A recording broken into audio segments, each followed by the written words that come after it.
नमस्कार नमस्कार नमस्कार, जय हिंद, राम राम। आप सभी का बहुत बहुत स्वागत करता हूं सत्याधीश शर्मा क्लासेस के ऑनलाइन प्लेटफॉर्म पर। आप सभी प्रिय विद्यार्थी मेरे साथ जुड़े हैं और आप सभी लोगों के लिए, आप सभी की परीक्षा से पहले इस चीज़ को बहुत अच्छे से ध्यान रखते हुए कि आपके लिए कितना लाभदायक हो सकता है। जी हाँ, मैं बात कर रहा हूँ आप सभी प्रिय विद्यार्थी, सहायक प्राध्यापक, असिस्टेंट प्रोफेसर वालों के लिए। ऐसे छात्र छात्राएं या फिर मैं कहूँ ऐसे विद्वान विदुषी जिनका पेपर आने वाली तारीख में है, जिसमें ज़्यादातर विद्यार्थी राजनीति शास्त्र, पॉलिटिकल साइंस, भूगोल, जियोग्राफी, समाजशास्त्र, सोशियोलॉजी और अर्थशास्त्र, जिसमें इकोनॉमिक्स और पर्यावरण इन्वायरमेंट से बचे हुए विषयों में अपनी परीक्षा देंगे, अपनी काबिलियत को आजमाएंगे। आप सभी को पता है कि आप जिस भी विषय से हैं, आप सभी के अपने विषय की 10वीं नंबर की यूनिट जो है वह विशेषतः राज्य के संदर्भ में पूछी जाने वाली है। चाहे पॉलिटिकल साइंस से हैं, चाहे आप जियोग्राफी से हैं, चाहे आप इकोनॉमिक्स से हैं, चाहे आप सोशियोलॉजी से, चाहे आप इन्वायरमेंट से है, चाहे आप म्यूजिक से हैं, किसी से भी है, आपके सबके सब्जेक्ट की यूनिट नंबर 10 वह एमपी के संदर्भ में है। अगर आप जियोग्राफी से हैं तो यूनिट नंबर 10 एमपी की जियोग्राफी स्पेशल है। आप यदि इकोनॉमिक्स से हैं तो economics unit number 10 MP special है।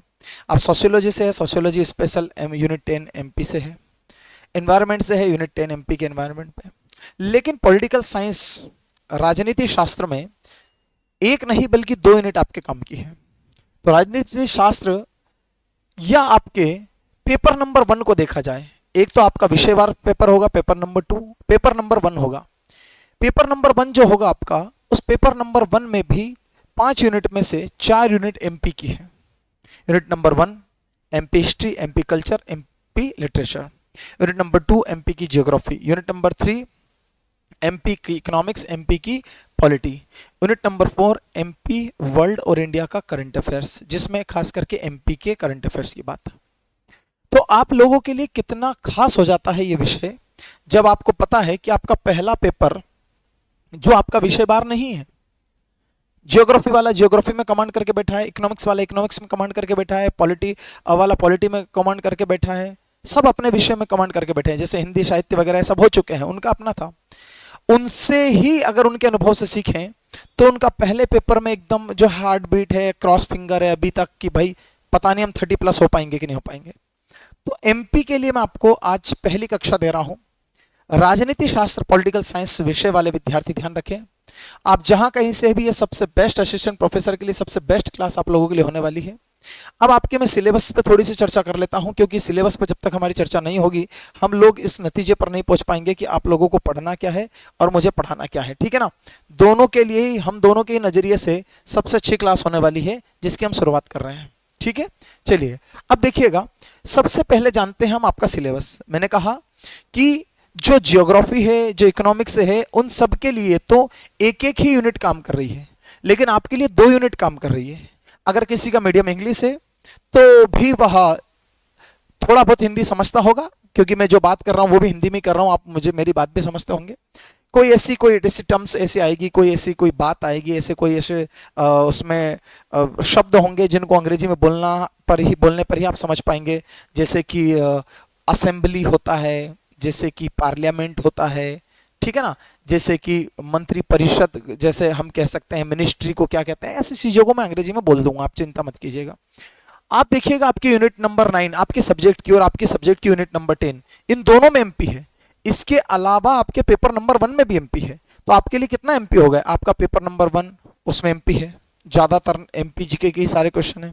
आपकी यूनिट नंबर 9 में पूरे एमपी के क्वेश्चन है, यूनिट नंबर 10 में पूरे एमपी के क्वेश्चन है। अब मैं आप लोगों को बताता हूं कि इसमें है क्या, आप समझिएगा। कई सारे विद्यार्थी ऐसे होंगे जिन्हें ऐसा लग रहा होगा कि इस विषय की काट कैसे निकाली जाए, इस विषय में इस यूनिट में नंबर कैसे लाया जाए, यूनिट नंबर 9 और 10 में नंबर कैसे लाया जाए। देखिएगा,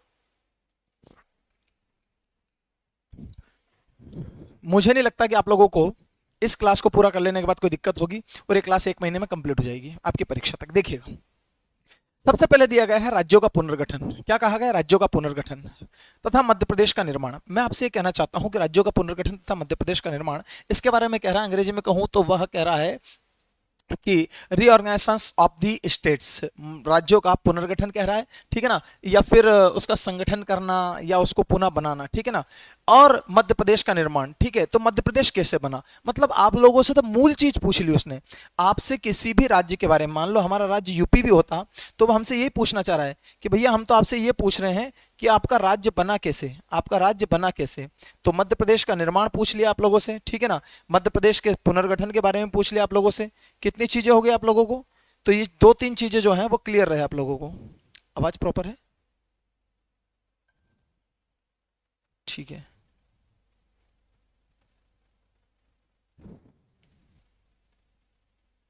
ठीक है, ठीक है,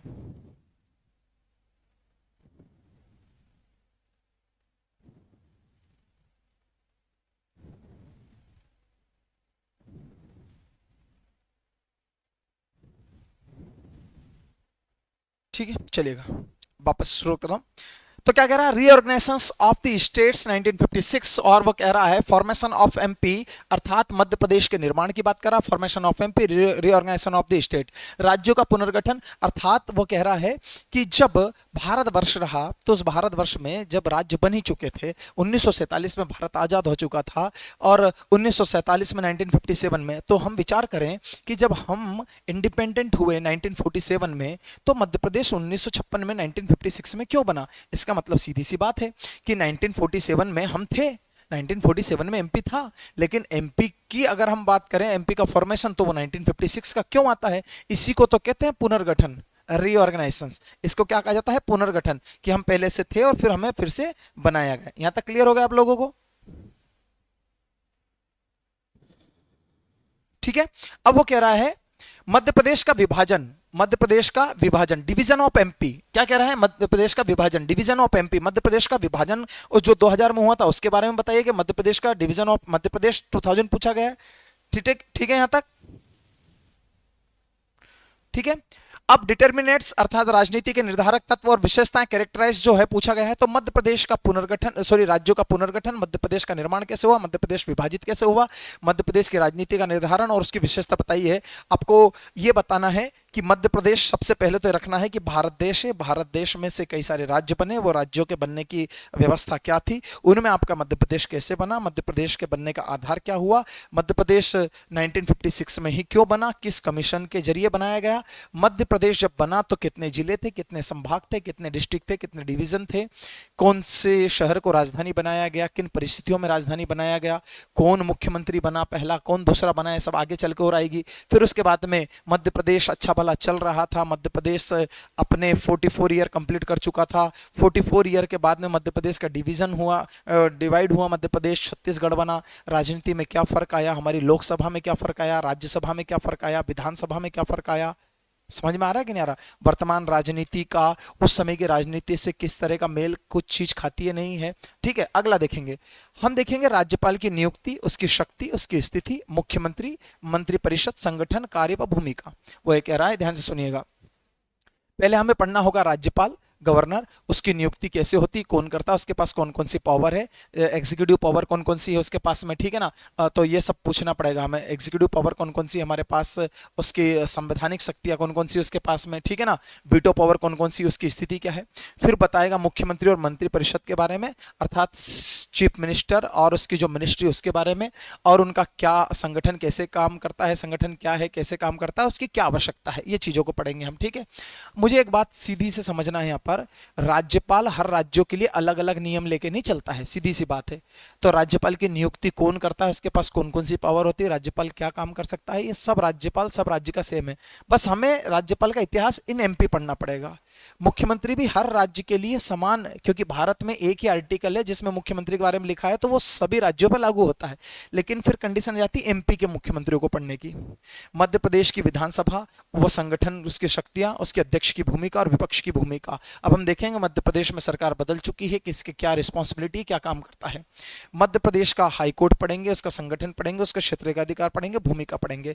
हम हाईकोर्ट के बारे में पढ़ेंगे, उच्च न्यायालय के बारे में पढ़ेंगे, हम उसके उसके संगठन, उसकी बनावट, उसके क्षेत्राधिकार कि वह कहां कहां तक के अधिकारों या उसमें कहां तक के अधिकार आते हैं, या आप किस हद तक या किस परिस्थिति में हाई कोर्ट से किस लेवल तक की सहायता ले सकते हैं, क्या नियम होंगे और उसकी क्या भूमिका है। हाई कोर्ट की भूमिका बड़ी महत्वपूर्ण चीज होती है। देखिएगा, मध्य प्रदेश की दलीय व्यवस्था, मुख्य राजनीतिक दल, मध्य प्रदेश में चुनाव राजनीति और मतदान व्यवहार। मध्य प्रदेश की दलीय व्यवस्था का मतलब होता है कि जो पार्टियां होती है, जो पार्टियां हैं मध्य प्रदेश में मुख्य रूप से देखिएगा, जैसे कि अगर यही चीज हम दिल्ली पंजाब में काम करें तो हमें भाजपा कांग्रेस के अलावा आम आदमी पार्टी पर बल देकर पढ़ना पड़ेगा।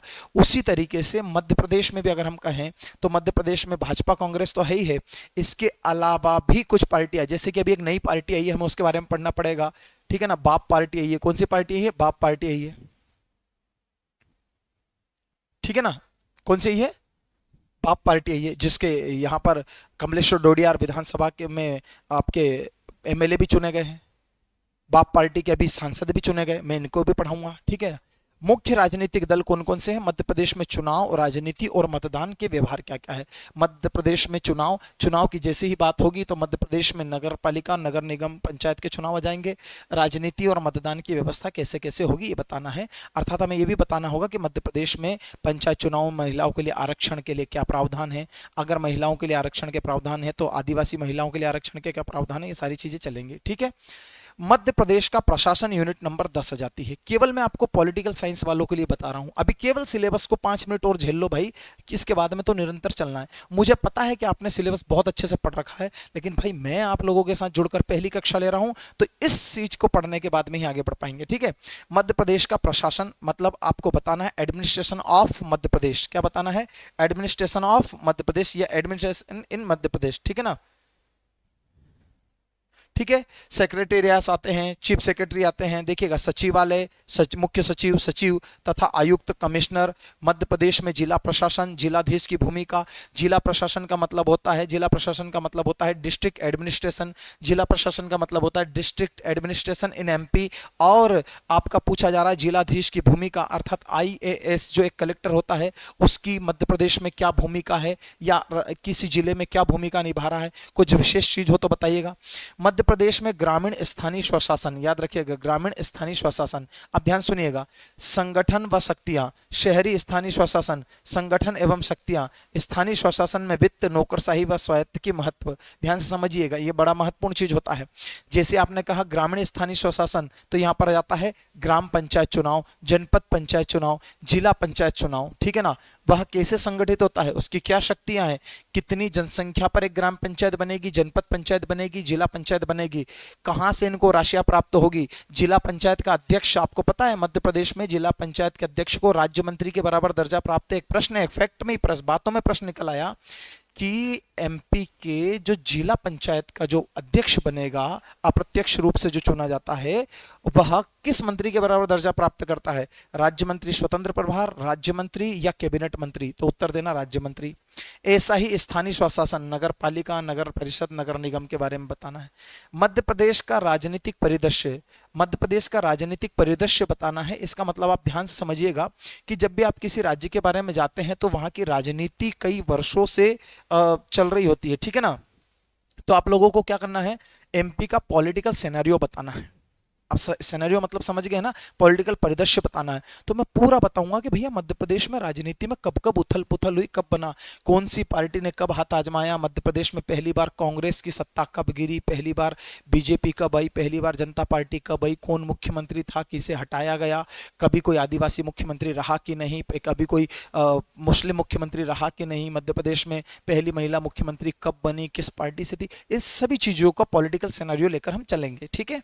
जनजातीय, पिछड़े व वंचित वर्ग का उत्थान व नक्सली समस्या से जुड़े मुद्दे। अब आपको जब हम बात करेंगे आदिवासियों से, तो आदिवासियों को हम राजनीति में लेकर आएंगे। हम उनकी 47 सीटों की चर्चा करेंगे, मध्य प्रदेश में 47 आदिवासी विधायकों की चर्चा करेंगे, उनके क्या प्रमुख मुद्दे हैं विधानसभा में, कब कब से मुद्दे हैं। इसी में आप देखेंगे भूरिया कमेटी भी आएगी, दिलीप सिंह भूरिया। इसी में दिलीप सिंह भूरिया की कमेटी में आप लोगों को देखने को मिलेगा पैसा एक्ट। कौन सा एक्ट मिलेगा? पैसा एक्ट देखने को मिलेगा। ये सारी चीजें बहुत रोचक है।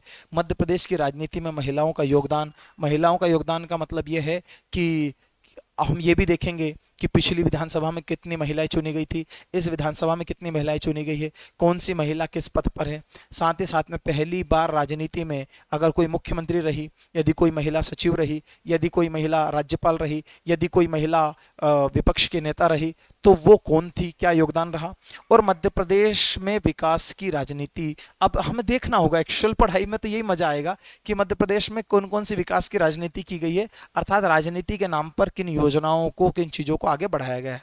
ठीक है, तो ये सिलेबस का डिस्कशन हुआ जो कि आपको पहले से पता था, लेकिन एक एक शब्द के अंदर बहुत सारी चीजें छुपी हुई है। अगर आप ठीक से देखिए तो हर एक शब्द का एक लेक्चर बन सकता है, इतनी चीजें हैं। ठीक है ना, हर शब्द का एक लेक्चर बन सकता है। अब मैं आगे की ओर बढ़ता हूं और मैं शुरुआत से ही शुरू करता हूं। आपको कोई भी ऐसी परेशानी नहीं उठानी पड़ेगी कि अरे सर क्या शुरू कर दिया, क्या नहीं किया। आप तो अपना सिलेबस देखिए, और आप अपना सिलेबस देखिए और उस सिलेबस के एक एक पॉइंट देखिए। ठीक है ना। अब राज्यों का पुनर्गठन सबसे पहले यहां पर आता है, राज्यों का पुनर्गठन और मध्य प्रदेश का निर्माण। अब सीधी सी बात है, मध्य प्रदेश का निर्माण, तो इसे हम क्या कहेंगे, रिऑर्गेनाइजेशन ऑफ द स्टेट्स और फॉर्मेशन ऑफ द एमपी। ठीक है ना, रिऑर्गेनाइजेशन ऑफ द स्टेट्स और फॉर्मेशन ऑफ द एमपी, राज्यों का पुनर्गठन 1956 और मध्य प्रदेश का निर्माण सन 1956, 1956। क्या है ये मध्य प्रदेश का निर्माण और राज्यों का पुनर्गठन, सीधी सी बात समझिएगा। ठीक है, भारतवर्ष आजाद हुआ। अब भारतवर्ष आजाद हुआ तो भारत में आप देखिएगा, जब भारत आजाद हुआ तो वर्तमान स्थिति में आप जैसे कि ये भारत देख रहे हैं, ठीक है, भारत है। अब ये भारत आजाद हुआ तो भारत में जो राज्यों के नक्शे आप देख रहे हैं, ये राज्य जो हैं ये इस अवस्था में तो थे नहीं जिस अवस्था में आपको दिख रहे हैं। जैसे कि अगर मैं यहां से आप लोगों को बताना चाहूं तो ये एक राज्य है, ये तेलंगाना है। कौन सा राज्य है, तेलंगाना है, तेलंगाना है। ठीक है ना। ये जो नीचे राज्य दिखाई दे रहा है, ये वाला जो राज्य दिखाई दे रहा है जो छत्तीसगढ़ को बहुत कम टच करता है, ये आंध्र प्रदेश है। कौन सा राज्य राजा भैया, ये आंध्र प्रदेश राज्य है। कौन सा राज्य है, आंध्र प्रदेश राज्य है। क्लियर हो गया। आप समझिए कि जब ये इंडिया 1957 में आजाद हुआ, इंडिया 1957 में, सॉरी 1947 में, 1947 में, 1947 में आजाद हुआ। इसके बाद में जैसे कि महाराष्ट्र हुआ, जैसे कि मध्य प्रदेश हुआ, फिर बाद में आप देखेंगे मध्य प्रदेश बना, महाराष्ट्र बना, ये सब आजादी के बाद बनाए गए राज्य हैं। गुजरात बनाया गया आजादी के बाद राज्य, गोवा बनाया गया आजादी के बाद राज्य है। छत्तीसगढ़ मध्य प्रदेश से अलग हुआ, उधर भूटान को हमने, भूटान के पास से सिक्किम को हमने शामिल कर लिया। उत्तराखंड राज्य बना उत्तर प्रदेश से अलग होकर। तो आपको एक चीज समझ में आ गई होगी कि ये जितने भी राज्य दिखाई दे रहे हैं ये आजादी के बाद से किन्हीं न किन्हीं कारणों से निर्मित हुए हैं। तो वही का वही आप आ जाते हैं राज्यों का पुनर्गठन, राज्यों का पुनर्गठन। ठीक है, अब मैं आपको समझाता हूं, इधर देखिएगा राज्यों का पुनर्गठन कैसे हुआ, एक एक चीज को समझिएगा। भारत देश था, यहां पर आपको मैं जो चीज लिख रहा हूं आज समझते जाएगा। ठीक है, इधर देखिएगा, बहुत ज्यादा आपको उलझाने का काम नहीं करूंगा। भारत आजाद हुआ, इसको थोड़ा कम कर दो यार। भारत आजाद हुआ, और कब हुआ, तो भारत आजाद हुआ 15 अगस्त 1947, 15th of August 1947, 15th of August 1947। मुझसे बहुत बड़ी बड़ी इमारतों की या इबारत लिखने की उम्मीद मत रखिएगा। मेरा परम उद्देश्य है आपको समझाना, मेरा परम उद्देश्य है आपके दिमाग में फिट कर देना, ना कि आपके कॉपी किताब को भरवाना। ठीक है, आपको सब याद हो जाएगा। भारत आजाद हुआ 15 अगस्त 1947 को भारत आजाद हुआ क्या, आजादी के बाद से जो हमारी एक जो सरकार बनी, जिसे कहते हैं कौन सी सरकार, अंतरिम सरकार। कौन सी सरकार, अंतरिम सरकार। मतलब हमारा संविधान लागू नहीं हुआ है, हमारे संविधान के बनने से पहले एक सरकार बनी, उसको कहते हैं अंतरिम सरकार।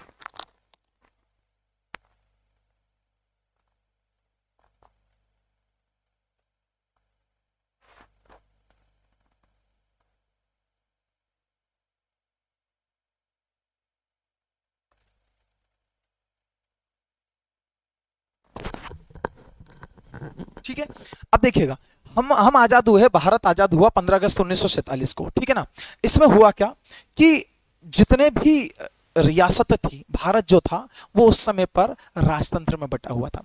अभी हमारे भारत में लोकतंत्र अर्थात डेमोक्रेसी है। 1947 में जब हम आज़ाद हुए तब हमारे भारत में संविधान नहीं था। हमारे भारत में हमने हमारे मर्जी से कभी किसी नेता को नहीं चुना था। हमारे अपना क्षेत्र का एक राजा हुआ करता था और वही राजा हमारा अन्नदाता हुआ करता था। आपको ज़्यादा और समझना है, आपको और ज़्यादा अच्छे से समझना है तो आप यहाँ पर आइए और यहाँ पर एक नक्शा देखिए, ठीक है ना। इधर आइएगा और एक नक्शा देखिएगा, ये देखिएगा।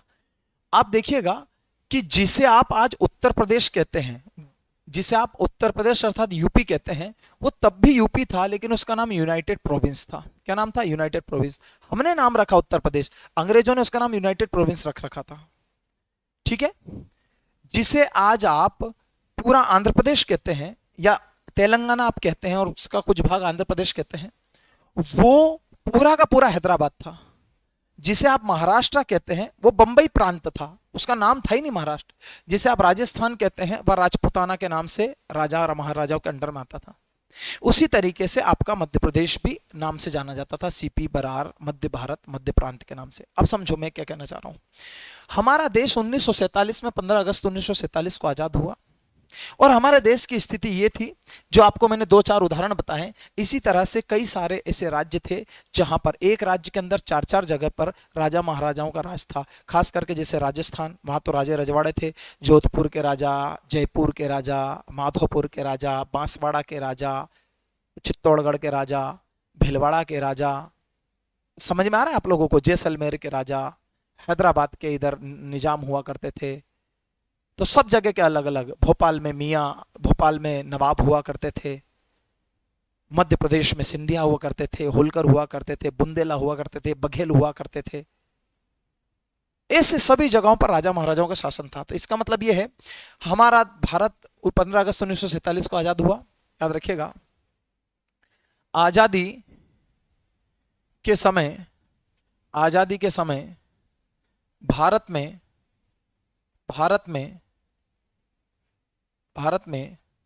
आजादी के समय भारत में राजतंत्र की व्यवस्था थी। राजतंत्र की व्यवस्था थी, राजतंत्र की व्यवस्था थी भारत में, राजतंत्र की व्यवस्था थी। एक पॉइंट हो गया। आजादी के समय भारत में किसकी व्यवस्था थी? राजतंत्र की व्यवस्था थी, अर्थात राजा महाराजाओं का शासन चलता था। समझते जाना है, ठीक है ना। आगे देखिएगा, सभी राज्यों में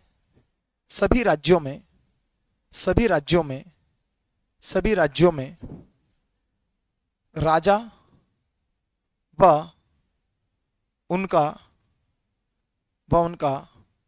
राज्य क्षेत्र था। सभी राज्यों में राजा थे और उनका अपना राज्य क्षेत्र था और वही जी हुजूरी वाला जनता का काम था। लेकिन हुआ क्या? ध्यान से सुनिएगा। लेकिन हुआ क्या? याद रखिएगा, 1948 में 1948 में जवाहरलाल नेहरू और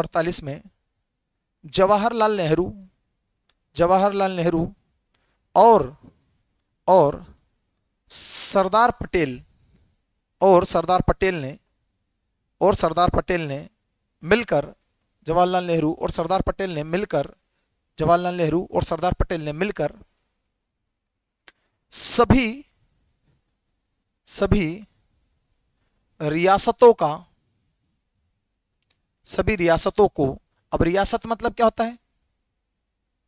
आपने सुना होगा ब्रिटिश प्रांत, ब्रिटिश प्रोविंस और प्रिंसली स्टेट। रियासत मतलब क्या होता है? स्टेट्स। देशी रियासत मतलब प्रिंसली स्टेट्स। मैं यहां पर लिख सकता हूं, मिलकर सभी देशी रियासतों को, देशी रियासत मतलब होता है प्रिंसली स्टेट्स, देशी रियासत जो देश के राजाओं के द्वारा चलाई जा रही थी। ब्रिटिश प्रांत, ब्रिटिश प्रोविंस, वो भी समझाऊंगा, जो अंग्रेजों के द्वारा चलाए जा रहे थे, ठीक है ना। पटेल ने और जवाहरलाल नेहरू ने मिलकर सभी देशी रियासतों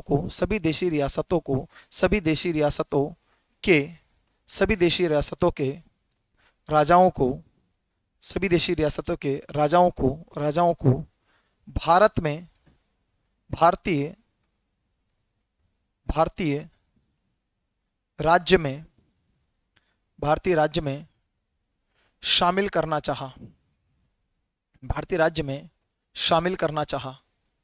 भारतीय राज्य में शामिल करना चाहा। एक चीज होगी। अब फिर से देखो, हम 15 अगस्त 1947 को आजाद हुए। जब हम आजाद हुए तो आजादी के समय भारत में राजतंत्र की व्यवस्था थी, मतलब राजा महाराजाओं का शासन था।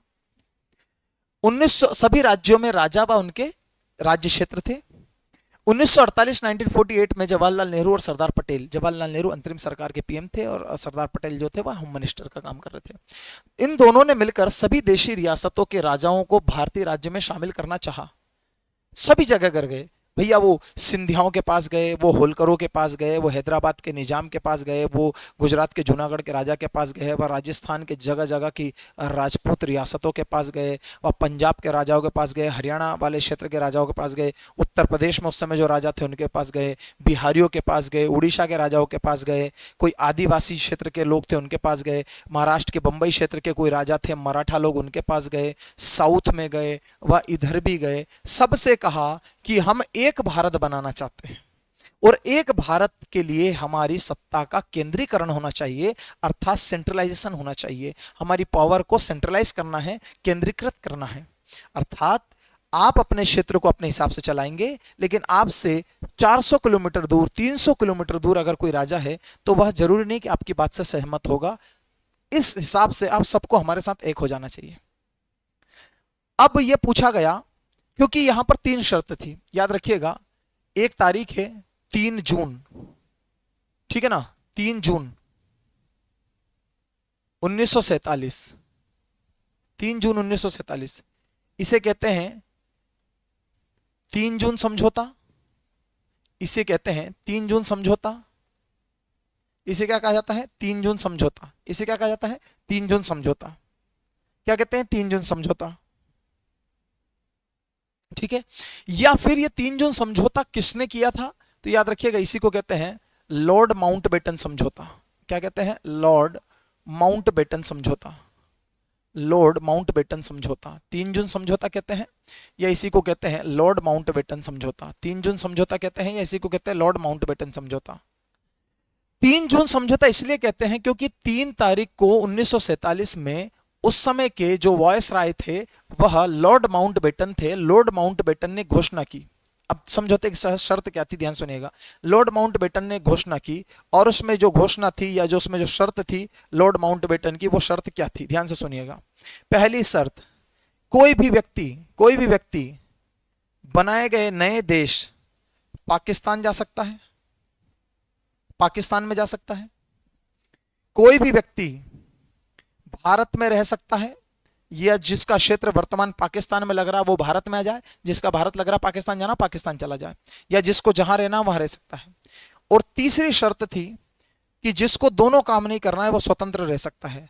स्वतंत्र का मतलब ये होता है कि जैसे अगर किसी व्यक्ति को पंजाब वाले क्षेत्र है, पंजाब वाले को लगता है कि नहीं यार मेरा जन्म तो यहां हुआ था, लाहौर जहां पर आता है, लाहौर भी एक पंजाब क्षेत्र है पर पाकिस्तान का हो गया, तो वह पाकिस्तान में चला जाए। गए कई हिंदू, जिसको लगता है कि पाकिस्तान वाला जो नया देश है इसमें नहीं बल्कि हमें भारत वाले देश में रहना है, तो वो आके यहां रह ले। या तीसरी शर्त थी कि वह स्वतंत्र रह ले। स्वतंत्र का मतलब समझे? जैसे कि ये भोपाल है, यहां बीचों बीच, मैं तो कह रहा हूं कि देश के बीचों बीच पड़ गया भोपाल।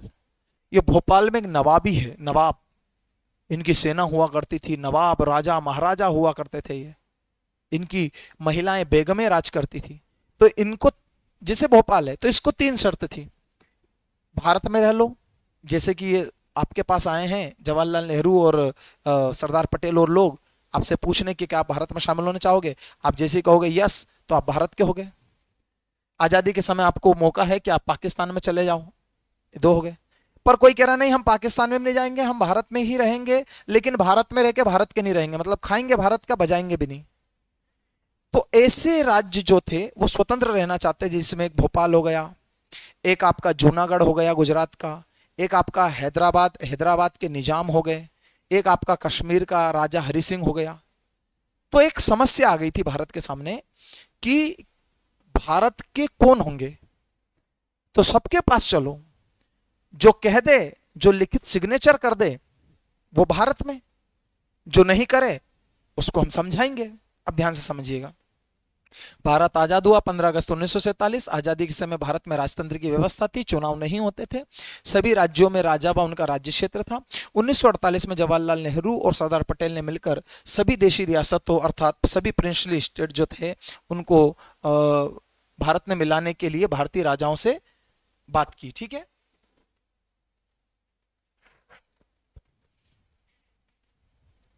आ गया। अब दिक्कत क्या आ रही थी कि 3 जून 1947 को लॉर्ड माउंटबेटन ने भारत को आजाद करने से पहले एक घोषणा कर दी थी। 3 जून को की थी, इस कारण से उस घोषणा का नाम रख दिया 3 जून योजना।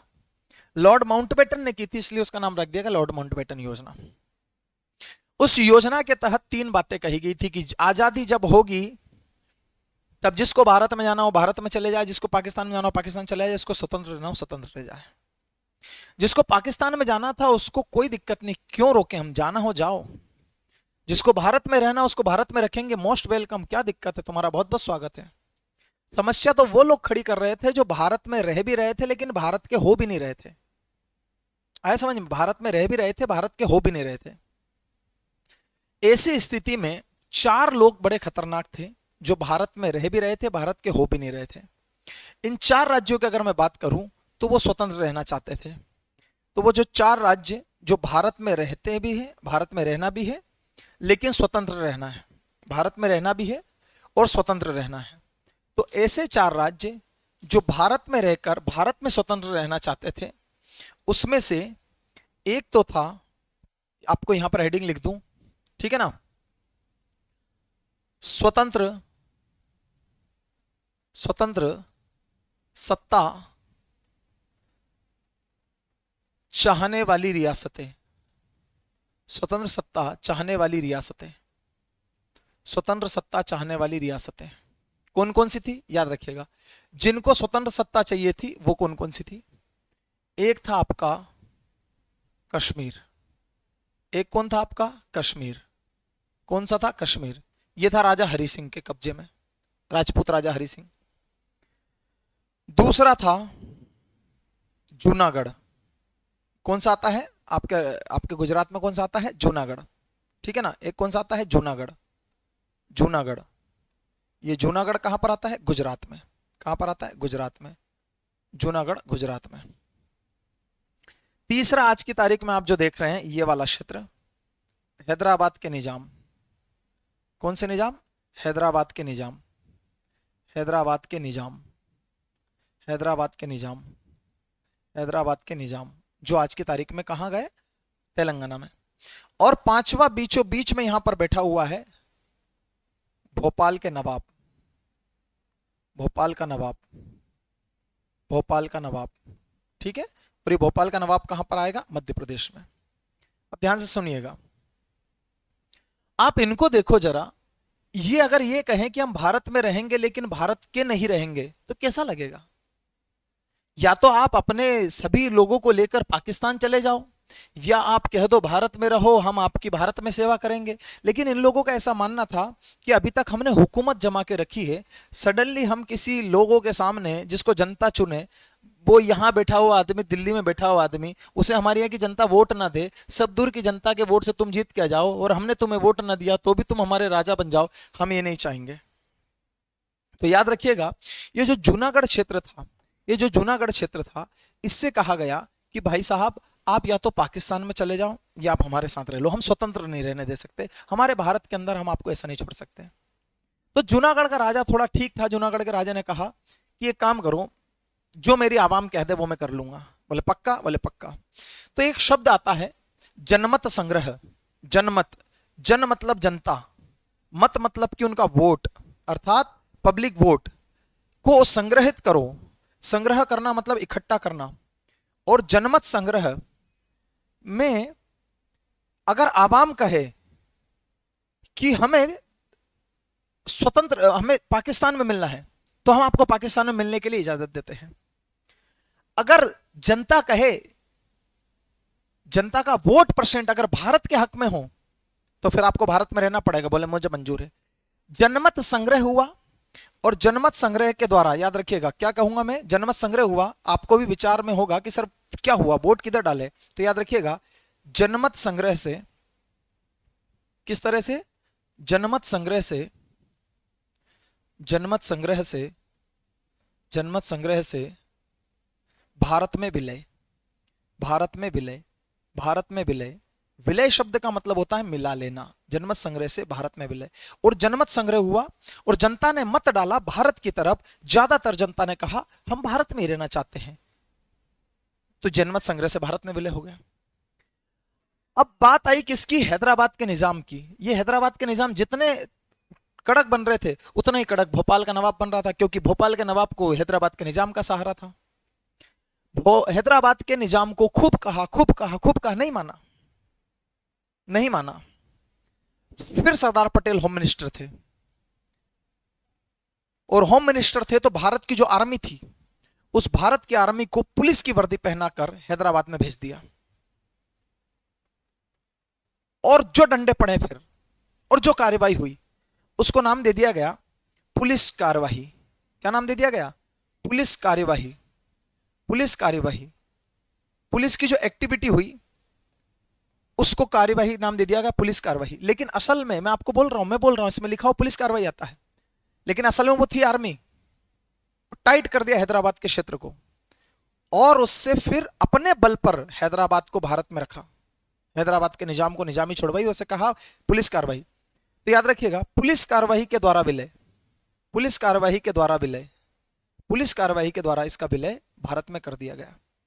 लेकिन आपसे यह भी प्रश्न पूछा जाएगा कि हैदराबाद रियासत को जब भारत में मिलाया जा रहा था, तो वो जो पुलिस कार्रवाई हुई थी उसको क्या नाम दिया गया था?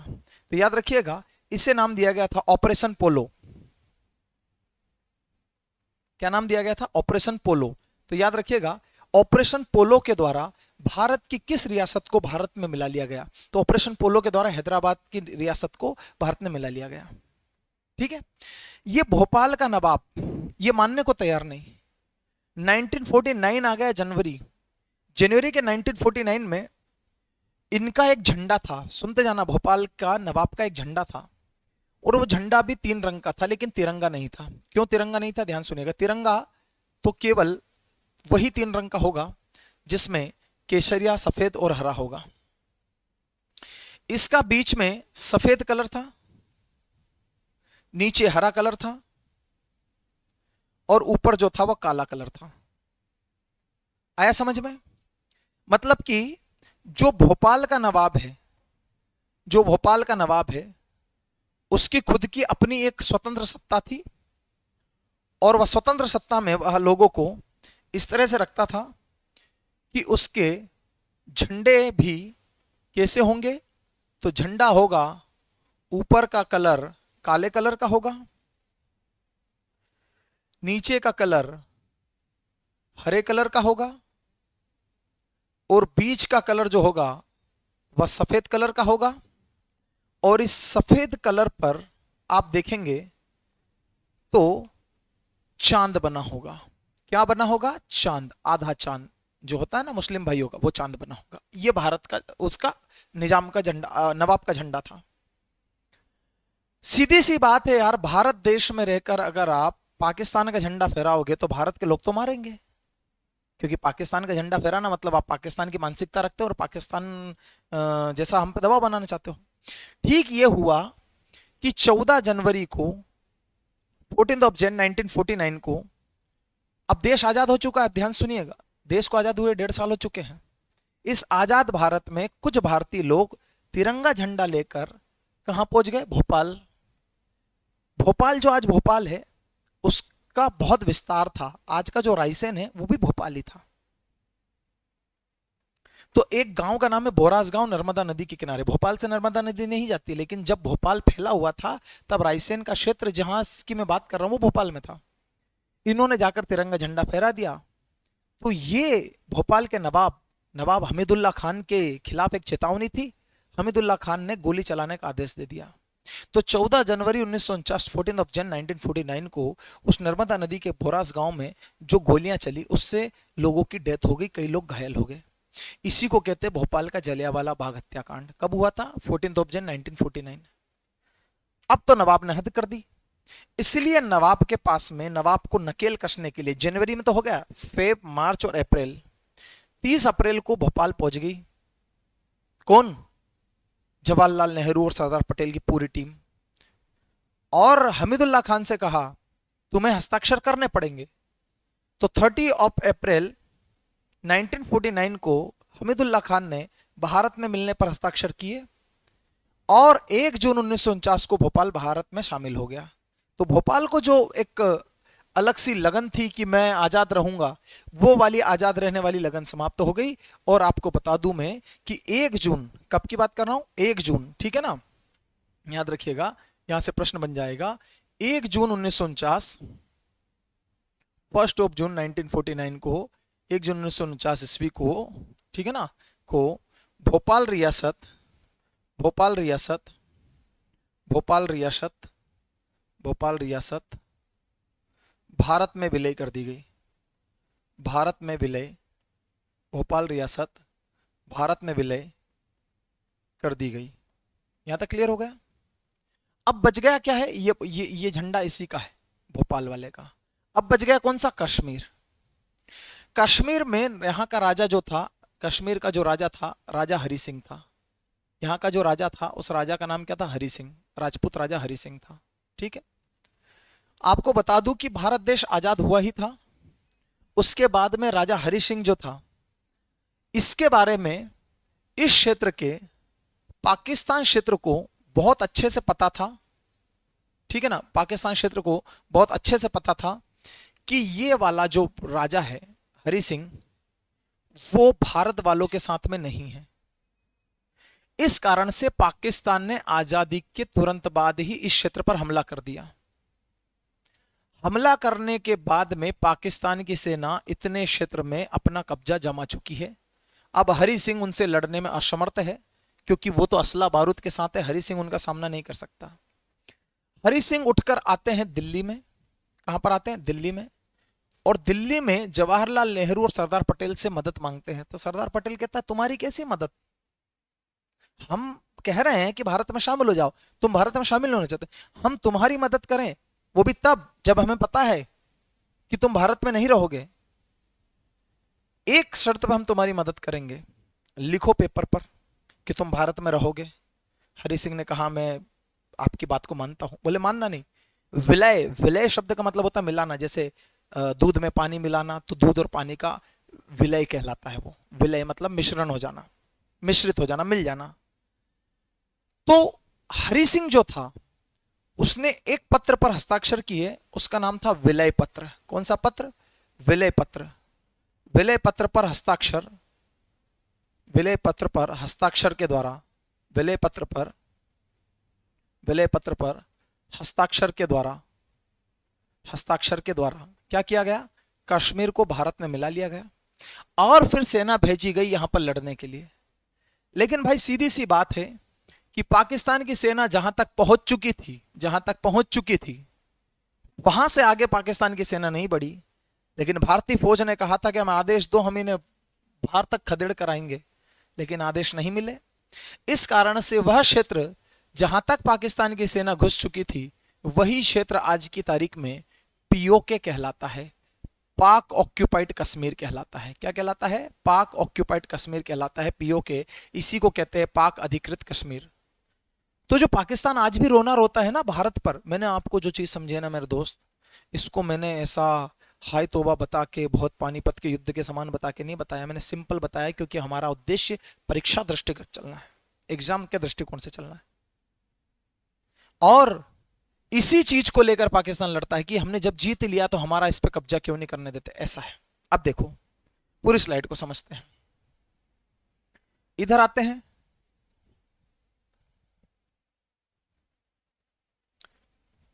ठीक है। अब इधर देखिएगा, मध्य प्रदेश सहायक प्राध्यापकों का महाकुंभ, लक्ष्य आपका 4 अगस्त, विषय राजनीति शास्त्र। राजनीति शास्त्र विषय की 10 यूनिट आप लोगों को पढ़ाई जाएगी, लेकिन मैं कह रहा हूं कि आपको 9वीं यूनिट भी पढ़ा रहा हूं।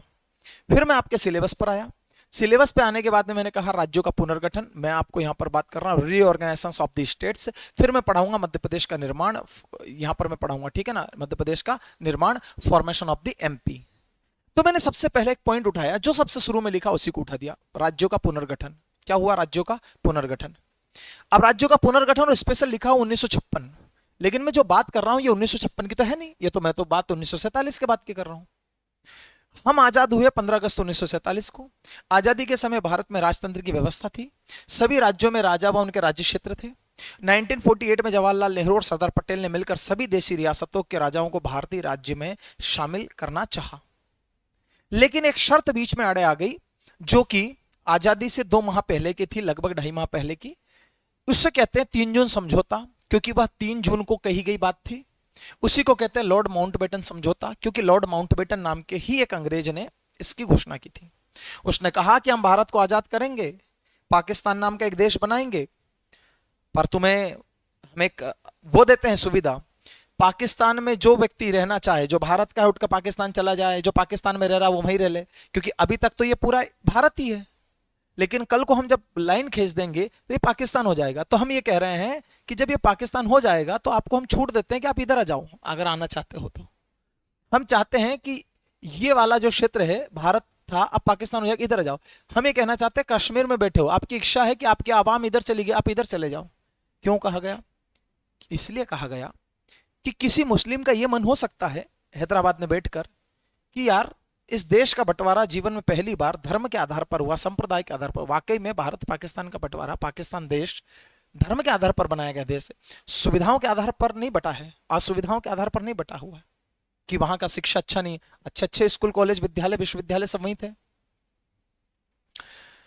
धर्म के आधार पर बना। तो किसी मुस्लिम के मन में यह ना रह जाए कि मुस्लिमों के नाम पर तुमने पाकिस्तान बांट दिया और कुछ मुस्लिम तो यहां रह गए। उन्होंने कहा जाओ जिसको जाना है। उस समय उधर हिंदू भी रहते थे, सिख भी रहते थे। अगर किसी के मन में आ जाए कि यार तुमने ये क्षेत्र तो मुसलमानों के लिए रखा है और हमें यहां क्यों रख दिया, तो तुम्हें भी आजादी, तुम भी आ जाओ। ये 2 शर्त में तो कोई दिक्कत नहीं थी। तीसरा कह दिया मत जाओ और मत आओ, जहां हो वही रहो, चाहो तो स्वतंत्र रहो। जिसमें जितना बल था, जिसको जितना अपने आप पे वो था विश्वास, उसने कहा हम स्वतंत्र रहेंगे। स्वतंत्र रहने में सबसे महत्वपूर्ण चीज थी कि ये स्वतंत्र रहेंगे। स्वतंत्र सत्ता चाहने वाली रियासतें, उसमें एक रियासत कौन सी थी? कश्मीर रियासत, जिसके राजा थे हरि सिंह। पाकिस्तान ने आक्रमण किया, भारत से मदद मांगी, पहले भारत वालों ने हस्ताक्षर कराए, उसको कहते हैं विलय पत्र पर हस्ताक्षर, फिर उसकी मदद की, तो विलय पत्र पर हस्ताक्षर करके कश्मीर हमारा हुआ। जूनागढ़, जैसे जूनागढ़, जैसे जनमत संग्रह याद रखना। जूनागढ़ के जो राजा थे उनसे कहा गया कि आप क्या चाहते हैं, पाकिस्तान में जाना चाहते हैं तो चले जाएं, भारत में रहना चाहते हैं तो हमारे साथ हो जाए, स्वतंत्र नहीं रहने देंगे। उन्होंने कहा कि जैसी जनता चाहे। जनता मतलब जन, मत मतलब होता है वोट, जनता के वोट, पब्लिक वोट ले लो। और जनता का मत क्या मिला कि भारत की तरफ, तो जनमत संग्रह से भारत में विलय हो गया। हैदराबाद का निजाम नहीं माना, सीधी उंगली से घी निकालना चाहा, नहीं निकला, टेढ़ी करनी पड़ी। आर्मी को पुलिस की वर्दी पहनाकर भेज दिया गया। आर्मी ने कार्रवाई की, जिसको पुलिस कार्रवाई नाम दे दिया, और इस पूरी कार्रवाई को ऑपरेशन पोलो नाम दिया गया। तो ऑपरेशन पोलो या पुलिस कार्रवाई से हैदराबाद को मिला लिया। और भोपाल का जो नवाब था, इसने 14 जनवरी 14 जन 1949 को गोलियां चलवा दी, जिसे भोपाल का जलियांवाला बाग हत्याकांड कहते हैं। उससे नाराज होकर उसके खिलाफ हो गए सभी लोग, और जाकर उसी व्यक्ति को क्या कर दिया, भारत में विलय कर लिया 1 जून 1949 को। ये सब भारत में हो गए। ये तो वो थे जिनको डरा धमका कर, जिनसे संधि कराकर हमने भारत में मिला लिया, हमने भारत में मिला लिया। अब चीज को समझना क्या है, अब चीज को समझना क्या है। जिन लोगों को आपने आज लठ मारकर अपने में मिला लिया है, जिस जनता का वोट आज आपकी तरफ है, जिस राजा ने अपने डर में, अपनी मदद में कमी आने के कारण तुम्हारे साथ हाथ मिलाया, जिस नवाब ने तुम्हारे दबाव में आकर तुम्हारे साथ हाथ मिलाया, इसकी क्या गारंटी है कि आज से 20 साल के बाद, 5 साल के बाद, 10 साल के बाद में ये अपनी ताकतों को बढ़ाकर आपके फिर खिलाफ नहीं हो जाएंगे? बोले हाँ बिल्कुल हो जाएंगे। इसलिए आवश्यकता आन पड़ी संविधान की, संविधान बनने लगा। लेकिन इस बीच में एक महत्वपूर्ण चीज क्या आई निकलकर, वो ध्यान से सुनिएगा। इस बीच में एक बात निकल कर आई, ध्यान से सुनिएगा। और वो बात ये निकल कर ये आई कि इस भारतवर्ष में अब ध्यान सुनिएगा, पुनर्गठन शुरू हो जाएगा, अब रीऑर्गेनाइजेशन ऑफ द स्टेट शुरू होगा। इस भारतवर्ष में उस समय पर ये वाला जो राज्य है, ये वाला जो पूरा राज्य है, इस पूरे राज्य को ही मैं एक नाम दे रहा हूं, और एक नाम दे रहा हूं क्योंकि ये उस समय बंटवारे में नहीं था, और इसका नाम है आंध्र प्रदेश, एपी, आंध्र प्रदेश। मेरे दोस्त, जब आप भारत का राष्ट्रगान पढ़ते हैं तो उसमें पढ़ते हैं ना, भारत भाग्य विधाता, पंजाब सिंधु गुजरात मराठा। ये पंजाब, ये सिंधु, ये गुजरात, ये मराठा, ये द्राविड़, ये उत्कल, ये बंगाल, ये विंध्य, ये हिमाचल, ये यमुना, ये गंगा। ठीक है ना। जल्दी उच्च तरंग, और जल की वे सभी तरंगे जो भारत को स्पर्श करती वो भारत का हिस्सा होंगी। इसी स्थिति को देखते हुए ये वाला जो आंध्र प्रदेश क्षेत्र है, ये वाला जो आंध्र प्रदेश राज्य है, जो आज आंध्र प्रदेश कहलाता है, यहां के लोगों ने एक विचार दिया कि हम जो सब लोग हैं आंध्र प्रदेश के, हमारी भाषा तेलुगु है। हमारी भाषा कौन सी है? तेलुगु है। इधर मद्रास वालों ने कहा हमारी भाषा तमिल है या तमिल है, हमारी भाषा तमिल है। इनने कहा हमारी भाषा तमिल है। केरल वालों ने कहा और लक्षद्वीप वालों ने कहा हमारी भाषा मलयालम है। क्या है? मलयालम है। इधर कर्नाटक वालों ने कहा हमारी भाषा कन्नड़ है। कौन सी है? कन्नड़ है। इधर इन्होंने कहा कन्नड़ है। ठीक है। इधर इन्होंने कहा हमारी भाषा मराठी है। हमारी भाषा क्या है? मराठी है। इधर वालों ने कहा हमारी भाषा बांग्ला है। क्या है? हमारी भाषा बांग्ला है। ठीक है। इन्होंने कहा हमारी भाषा पंजाबी है। इस क्षेत्र ने कहा हमारी भाषा हिंदी है। बताओ, हम सब अलग अलग भाषा बोलते हैं। ये वालों ने कहा हमारी भाषा उड़िया है, उड़ीसा वाली उड़िया है। बोले हम सब अलग अलग भाषा बोलते हैं, तो एक काम क्यों नहीं करते? हम जिस भाषा के बोलने वाले लोग हैं हमें उस भाषा के साथ में रख दिया जाए। जैसे कि तेलुगु बोलने वाले सारे लोग इधर एक राज्य में रहेंगे, तमिल बोलने वाले सारे लोग इधर रहेंगे। भाषा के आधार पर भेदभाव होने लगा था ना। अब देश में तुमने क्या किया, अब जैसे कहीं टूर पर जाते हैं हम, तो एक गाड़ी कर ली।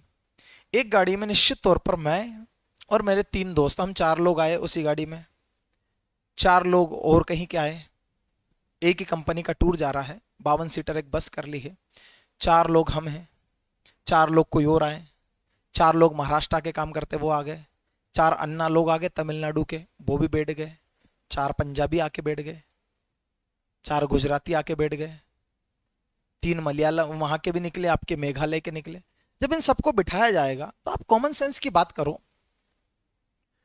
मैं मेरे 3 दोस्तों के साथ बैठना पसंद करूंगा या फिर वो मैं मेघालय के 3 लोगों के साथ बैठना पसंद करूंगा?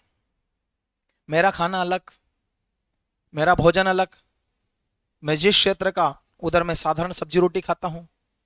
तमिलनाडु के उनको मछली चावल चाहिए। पंजाबी लोग हैं, उनको तड़कादार तड़के वाली सब्जी चाहिए। सीधी सी बात है कि ये सभी राज्य जो थे अब वो धीरे धीरे कमजोर होने लगे, और सभी के मन में एक धीरे से ये थी कि हम सबको भाषाई आधार पर अलग कर दो। तो यहां पर एक हेडिंग मैं लिखूंगा आपके लिए कि भाषाई आधार पर, जिसकी भाषा जैसी उसको उधर शामिल कर दो। भाषाई आधार पर राज्यों के पुनर्गठन की मांग। भाषाई आधार पर राज्यों के पुनर्गठन की मांग। भाषाई आधार पर राज्यों के पुनर्गठन की मांग की गई। भाषाई आधार पर राज्यों के पुनर्गठन की मांग की गई। भाषाई आधार पर राज्यों के पुनर्गठन की मांग की गई। ठीक है ना। अब ध्यान सुनिएगा।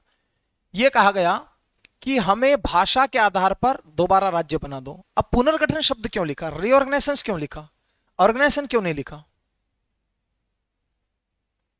इसलिए रीऑर्गेनाइजेशन लिखा क्योंकि भारत तो बन चुका है, भारत आजाद भी हो चुका है और राज्य भी बन चुके हैं। राजाओं को राजतंत्र से हटा भी दिया गया है। पर तमिल क्षेत्र मद्रास है, वो हैदराबाद है, मद्रास है, वो बॉम्बे क्षेत्र है।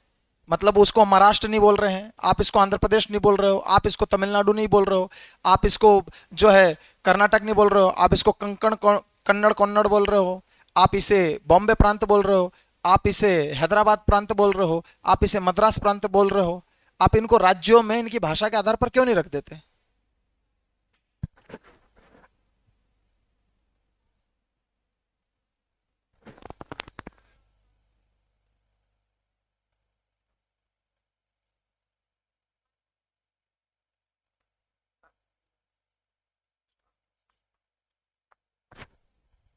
ठीक है, तो एक चीज समझिएगा, तो यहां पर मैंने हेडिंग लिख दी कि भाषाई आधार पर राज्यों के पुनर्गठन की मांग, भाषाई आधार पर राज्यों के पुनर्गठन की मांग।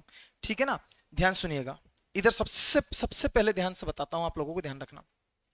ठीक है, सर्वप्रथम सर्वप्रथम सर्वप्रथम सर्वप्रथम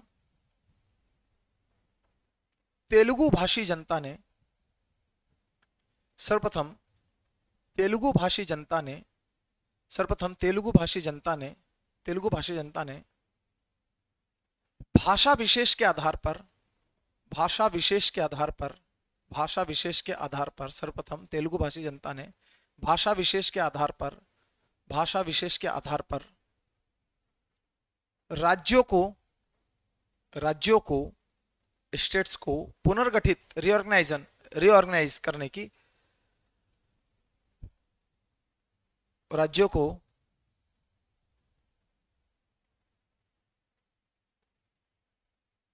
पुनर्गठित, रीऑर्गेनाइज करने की मांग की, करने की मांग की, मांग की, राज्यों को पुनर्गठित करने की मांग की। अब ध्यान से सुनिएगा, अगर बार बार यही मांग उठ रही है तो फिर क्या करना पड़ेगा? सरकार को इसके लिए कोई ना कोई एक्शन लेना पड़ेगा। सरकार ने एक्शन लिया।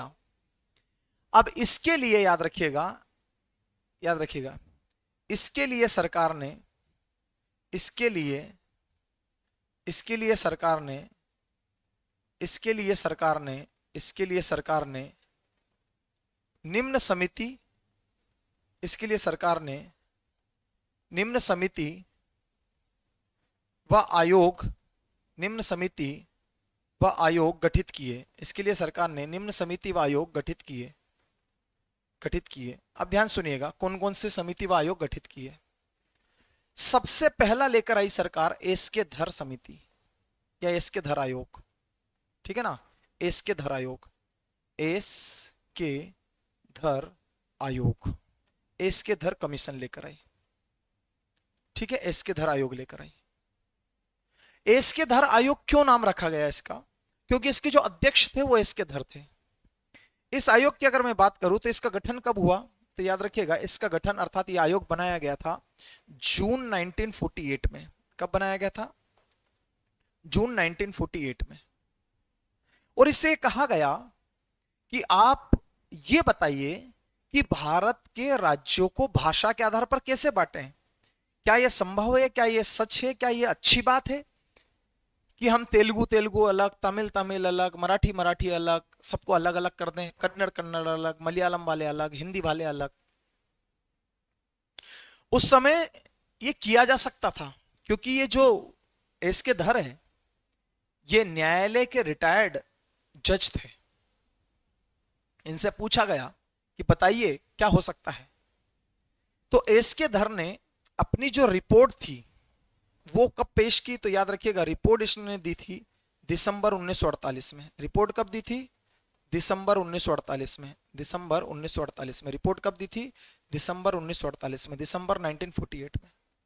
और रिपोर्ट में क्या कहा, ध्यान से सुनिएगा। इन्होंने रिपोर्ट जो थी, गठन हुआ जून 1948 में, और इनके ऊपर काम क्या सौंपा गया कि क्या भाषा के आधार पर राज्यों का बंटवारा हो सकता है। तो एस के धर जो थे, इसके अध्यक्ष जो थे वो एस के धर ही थे, इसलिए बता देता हूं अध्यक्ष कौन थे, एस के धर। इसी कारण से इसका नाम रखा गया एस के धर। ठीक है ना, एस के धर। अध्यक्ष कौन थे? एस के धर। ठीक है ना, रिटायर्ड जज थे, सेवानिवृत्त न्यायाधीश थे। एस के धर की समिति ने, आयोग ने एक रिपोर्ट दी दिसंबर 1948 में, 6 महीने के बाद। और रिपोर्ट में क्या कहा, रिपोर्ट में क्या कहा, रिपोर्ट क्या कहा? ठीक है ना, याद रखिएगा, इसका देखिएगा, इसका निर्णय क्या हुआ, इसका निर्णय क्या हुआ।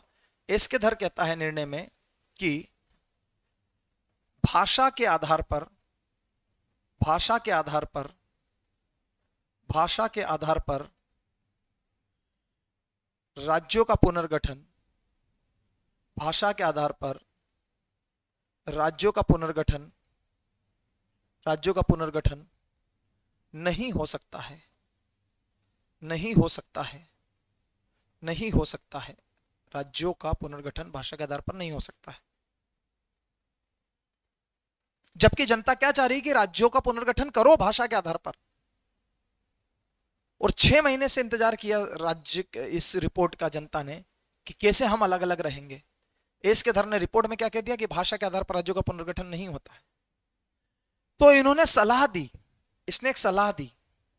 सलाह क्या दी कि राज्यों का पुनर्गठन हम किस आधार पर कर सकते हैं? तो याद रखिएगा, इसने कहा प्रशासनिक सुविधा।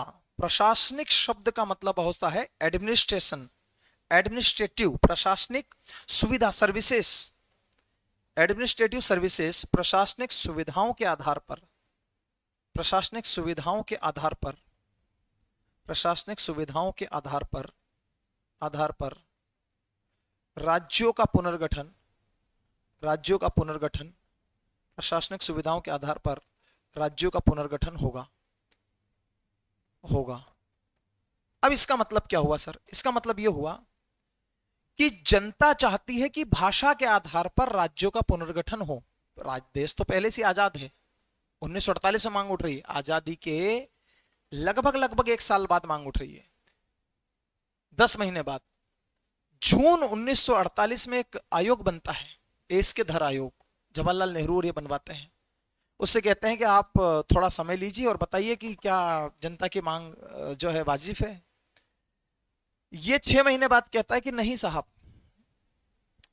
भाषा के आधार पर राज्यों का पुनर्गठन नहीं हो सकता है। सलाह दी है कि प्रशासनिक आधार पर, प्रशासनिक सुविधाओं के आधार पर राज्यों का पुनर्गठन। प्रशासनिक सुविधा मतलब क्या? अगर किसी क्षेत्र में शिक्षा अच्छे से नहीं मिल रही है, शिक्षा का भेदभाव हो रहा है, पानी नहीं है, वहाँ का जो है स्तर गिरा हुआ है, या फिर सामाजिक स्थिति अच्छी नहीं है, तो हम आपको अलग अलग कर देते हैं। अगर आप में से किसी को लग रहा है इतने क्षेत्र में कि इधर पूर्व वाले क्षेत्र में बहुत ज्यादा अच्छी सुविधाएं मिल रही, पश्चिम वाले में नहीं मिल रही, जैसे कि प्रशासनिक सुविधाओं से बटा मध्य प्रदेश का छत्तीसगढ़। मध्य प्रदेश से जब छत्तीसगढ़ अलग हुआ तो किसी धर्म, जाति या भाषा के आधार पर अलग थोड़ी ना हुआ। छत्तीसगढ़ को बहुत छोड़ दिया गया था, छत्तीसगढ़ को सुविधाएं कम कर दी गई थी, इसलिए छत्तीसगढ़ अलग हो गया। अब जितना छोटा राज्य होगा सुविधाओं के लिए उतना अच्छे से काम करेगा। तो इनने यही कहा कि हम तुमको बांट सकते हैं, अगर तुमको कोई ऐसी दिक्कत हो, तुम्हारे बच्चों को एजुकेशन दूसरों के मुकाबले कम मिल रही हो, अगर तुम आदिवासी हो, हम तुम्हारे साथ भेदभाव कर रहे हैं, तो हम अलग अलग कर देते हैं। पर जनता ने कहा भाषा के आधार पर अलग करो। अब ध्यान सुनिएगा, एस के धर आयोग, जनता इसे मानेगी क्या? नहीं मानेगी, जनता इसे नहीं मानेगी, क्योंकि जनता को किसके आधार पर चाहिए? जनता को चाहिए भाषा के आधार पर। तो मैंने कहा ना, इसके लिए सरकार ने निम्न समिति व आयोग गठित किए। आयोग फेल हो गया, दूसरा लेकर आते हैं। अच्छा, पर एक बात जरूर याद रखिएगा, इसने निर्णय चाहे कुछ भी दिया हो, लेकिन सबसे पहला आयोग तो यही बना ना, इसलिए कहते हैं भाषाई आधार पर राज्यों के पुनर्गठन हेतु बनाया गया सबसे पहला आयोग एस के धर आयोग है। फिर से सुनिएगा, एस के धर आयोग ने चाहे रिपोर्ट जनता के पक्ष में ना दी हो, चाहे उसका फैसला जो है, निर्णय जो है वो जनता के पक्ष में ना आया हो, लेकिन एस के धर पहला आयोग था। इससे पहले कुछ भी लिखा क्या मैंने? नहीं। तो एस के धर पहला आयोग था। तो प्रश्न बनेगा, भाषाई आधार पर राज्यों के पुनर्गठन हेतु बनाया गया सबसे पहला आयोग या समिति कौन सा है? एस के धर आयोग है, जेवीपी समिति है, या फजल अली आयोग है, राज्य पुनर्गठन आयोग है? 4 ऑप्शन होंगे। स्टेट रिऑर्गेनाइजेशन कमीशन है, जेवीपी समिति है, और एस के धर कमीशन है, या फिर आप लोगों से पूछा जाएगा फजल अली कमीशन है। ठीक है ना? तो यहां पर एक स्टार बनाकर आपको एक पॉइंट लिखना ही होगा, और वो यही होगा कि भाषा के आधार पर, भाषा के आधार पर, भाषा के आधार पर राज्यों के पुनर्गठन, राज्यों के पुनर्गठन हेतु, हेतु मतलब के लिए, हेतु बनाया गया पहला आयोग, बनाया गया पहला आयोग। तो भाषा के आधार पर राज्यों के पुनर्गठन हेतु बनाया गया पहला आयोग कौन सा है? एस के धर आयोग है। आ गया क्लियर समझ में? कोई गलती करोगे क्या, नहीं होनी चाहिए, कोई गलती नहीं होनी चाहिए। लेकिन जनता ने इसको स्वीकार नहीं किया, तो फिर सरकार को आगे सोचना होगा। आगे सोचना होगा तो फिर बनाया गया भैया दूसरे नंबर की स्थिति को देखिएगा आप, दूसरे नंबर की स्थिति को देखिए, ये हो गया। दूसरा बनाया गया जेवीपी समिति। कौन सी बनाई गई, जेवीपी समिति, जेवीपी कमेटी आई, ठीक है ना, जेवीपी कमेटी आई, ठीक है ना, जेवीपी समिति आई। ये जेवीपी समिति जो थी ये कब गठित की गई, तो सबसे पहले पूछा जाएगा गठन। तो जैसे ही एसके धर आयोग की रिपोर्ट को अमान्य कर दिया गया दिसंबर 1948 में, उसी दिसंबर 1948 में, दिसंबर 1948 में जेवीपी समिति बन गई। इसने अपनी रिपोर्ट कब दी, याद रखिएगा, इसने अपनी रिपोर्ट कब दी, तो इसने अपनी रिपोर्ट दी 4 महीने बाद, अप्रैल 1949 में, अप्रैल 1949 में, अप्रैल 1949 में अपनी रिपोर्ट दी।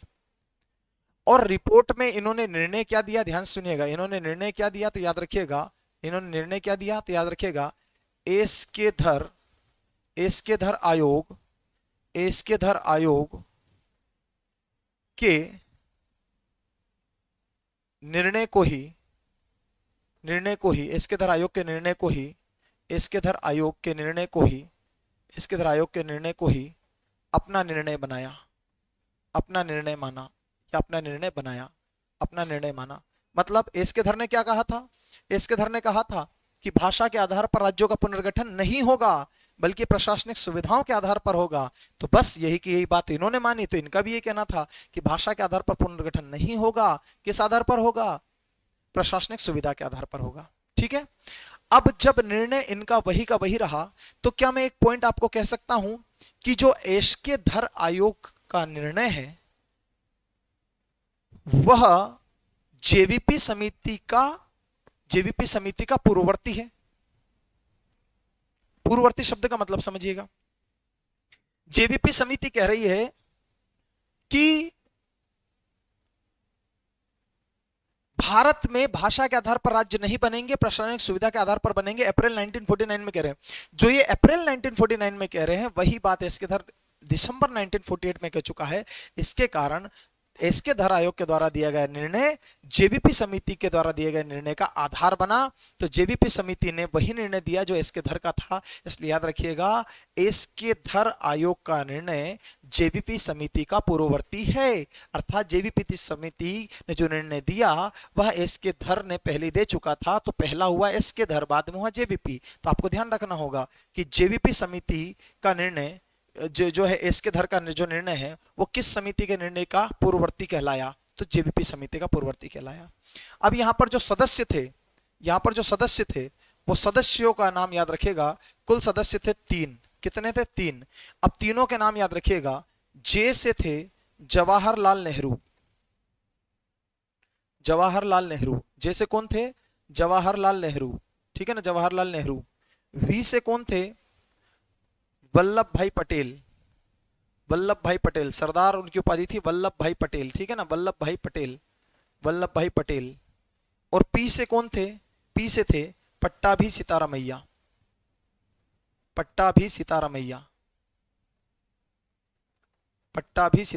पी से कौन थे, पट्टाभी सीतारामैया। यहां तक क्लियर हुआ। तो जे से जवाहरलाल नेहरू, वी से वल्लभ भाई पटेल, पी से पट्टाभी सीतारामैया, इन तीनों के नाम को शॉर्ट करके लिख दिया गया जेवीपी समिति। जब पहले को नहीं माना तो दूसरे को मानेंगे क्या, नहीं मानेंगे। अब हुआ क्या, ध्यान सुनिएगा। 1949 में निर्णय आया तो कुछ समय तक तो लोग चुपचाप बैठे रहे, लेकिन अंत में एक सीमा होती है, एक लिमिट होती है, ठीक है ना, याद रखिएगा। इस समिति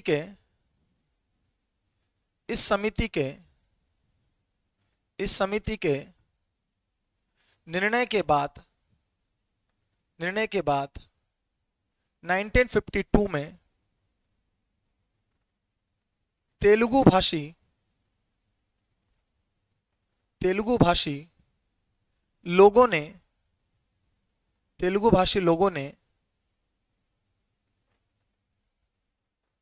पोट्टी श्री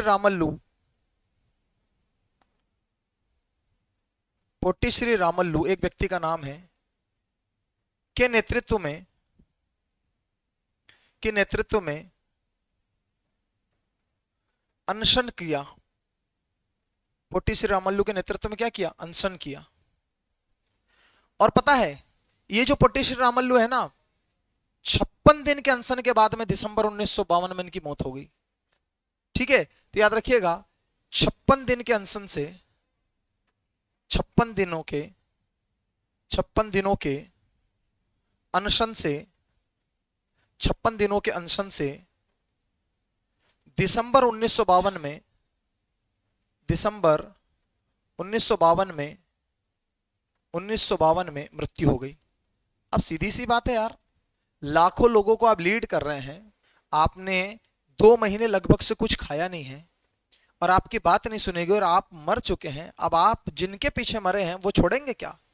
इससे क्या हुआ, पूरे हैदराबाद क्षेत्र, जिसे आप आज आंध्र प्रदेश कहते हैं, अमरावती, विशाखापट्टनम, हैदराबाद, सिकंदराबाद, इन क्षेत्रों में लोगों ने तोड़फोड़ करना, सरकारी चीजों को क्षति पहुंचाना, आग लगाना, सब सेवाओं को ठप कर देना, यह काम किया।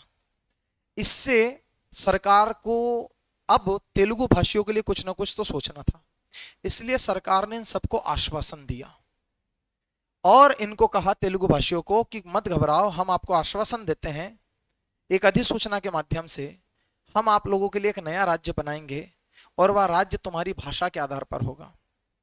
इस कारण से याद रखिएगा आप सभी लोग कि भारत में सबसे पहला जो राज्य बना उसका कारण क्या था वो समझ में आ गया। अब सबसे पहला राज्य जो बना वो कौन सा था, आंध्र प्रदेश। कौन सा था राजा भैया, आंध्र प्रदेश। ठीक है ना, इसी कारण से याद रखिएगा, इसके कारण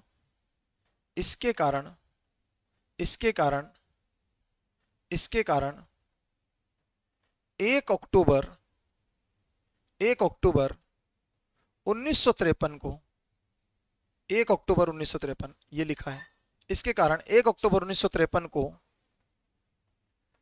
अधिसूचना से, 1 अक्टूबर 1953 को अधिसूचना द्वारा, इसके कारण 1 अक्टूबर 1953 को अधिसूचना द्वारा देश का पहला भाषाई राज्य, देश का पहला भाषाई राज्य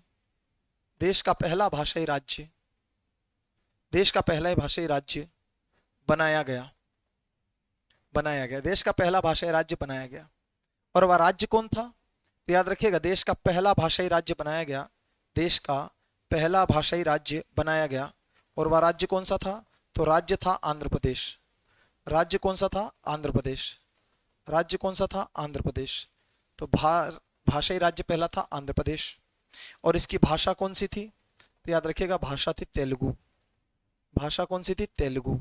ठीक है ना, भाषा कौन सी थी, तेलुगु। और इसकी राजधानी क्या थी, हैदराबाद। राजधानी कौन सी थी, हैदराबाद। अब ध्यान से सुनिएगा, भाषा के आधार पर राज्य बने, ये केवल आंध्र प्रदेश या तेलुगु भाषी ही नहीं चाहते थे, यह सब चाहते थे। बस जरूरत थी तो किसी एक की बलि चढ़ने की, किसी एक के प्राण जाने की, किसी एक का इतना कठोर निर्णय लेने की कि वह अनशन कर सके, कोई प्राण तज सके या सरकार के खिलाफ खड़ा हो सके, आगजनी कर सके। अब जैसे ही आंध्र प्रदेश को सुन लिया गया, आंध्र प्रदेश बन गया, अब क्या था, अब तो हर एक राज्य को हरी झंडी मिल गई। अब सबको समझ में आ गया कि कल तक तो बेटा तुम ये कह रहे थे एस के धर आयोग के आड़ में, जेवीपी समिति के आड़ में, कि बन ही नहीं सकता है, बन ही नहीं सकता है, इसलिए हम सब चुप थे। अब तो तुमने बना ही दिया है, मतलब अब हम इस बात के लिए आश्वस्त हैं कि बन तो सकता है। तो जब भाषा के आधार पर आंध्र प्रदेश बन सकता है तो भाषा के आधार पर अब हमें भी अधिकार चाहिए। अब ये हिंदी भाषा के लोग शुरू हो गए उत्तर भारत के। अब भाषा के आधार पर राज्य चाहिए तो जवाहरलाल नेहरू 1952 में पहली बार चुनाव जीत कर आए हैं, अब उसको कुछ ना कुछ तो करना पड़ेगा। तो इसके लिए अब तीसरी आयोग जो था वो बनाया गया और इसको खुद कहा गया जेवीपी जवाहरलाल नेहरू के द्वारा कि भैया कुछ ऐसा निर्णय निकालो, कुछ ऐसा फैसला तो जिससे भाषा के आधार पर राज्य बन सके। तो तीसरे नंबर पर बनाया गया फजल अली खान आयोग। फजल अली खान आयोग, जिसको मैं केवल फजल अली आयोग लिखूंगा, ठीक है ना, फजल अली आयोग, जिसका नाम है फजल अली खान आयोग। फजल अली खान जो आयोग है ये कब बनाया गया, तो इसका गठन कब किया गया, तो इसका गठन किया गया, फजल अली खान आयोग का गठन किया गया 29 दिसंबर 29 दिसंबर 29th ऑफ दिसंबर 1953, ठीक है। और इसने रिपोर्ट कब सौंपी भैया, इसने रिपोर्ट कब सौंपी, इसने रिपोर्ट सौंपी 28 ऑफ दिसंबर, 28 दिसंबर, पूरे पूरे 2 साल देख लो आप, 1955 1955 को रिपोर्ट सौंपी। और इस रिपोर्ट में निर्णय क्या दिया, इस रिपोर्ट में निर्णय क्या दिया, तो याद रखिएगा निर्णय दिया भाषा के आधार पर, भाषा के आधार पर, भाषा के आधार पर, भाषा के आधार पर राज्य बनाए जाएंगे, राज्य, भाषा के आधार पर राज्यों का पुनर्गठन होगा, क्योंकि पुनर्गठन ही तो पढ़ रहे हैं आप, राज्यों का, भाषा के आधार पर राज्यों का पुनर्गठन होगा, भाषा के आधार पर राज्यों का पुनर्गठन होगा, ये कह दिया उसने। अब भाषा के आधार पर राज्यों का पुनर्गठन होगा, तो भैया अब आपसे पूछा जाएगा कि इसमें सदस्य कौन कौन है, सदस्य कौन कौन थे, तो आपको बता दूं टोटल सदस्य थे 3। 3 में से याद रखिएगा आपसे पूछा जाएगा कि अध्यक्ष कौन था, 3 में से पूछा जाएगा अध्यक्ष कौन था, अध्यक्ष कौन था, 3 में से पूछा जाएगा अध्यक्ष कौन था, तो अध्यक्ष कौन था याद रखिएगा, फजल अली। तो जो अध्यक्ष था उसके नाम पर आयोग का नाम रख दिया फजल अली आयोग, फजल अली।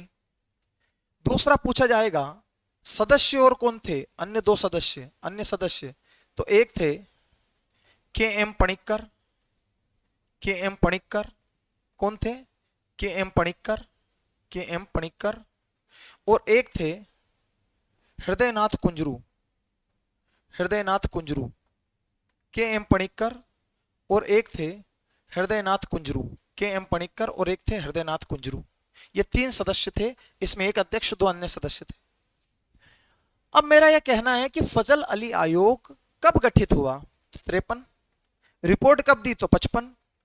सर हमें अगर ये बोलना पड़े कि एस के धर आयोग हम बोलते हैं 48, जेवीपी समिति हम बोलते हैं 48, तो सर हम इस फजल अली आयोग को क्या बोले, तो फजल अली आयोग 53 बोलना है, क्या बोलना है, 53 बोलना है, फजल अली आयोग 1953 बोलना है।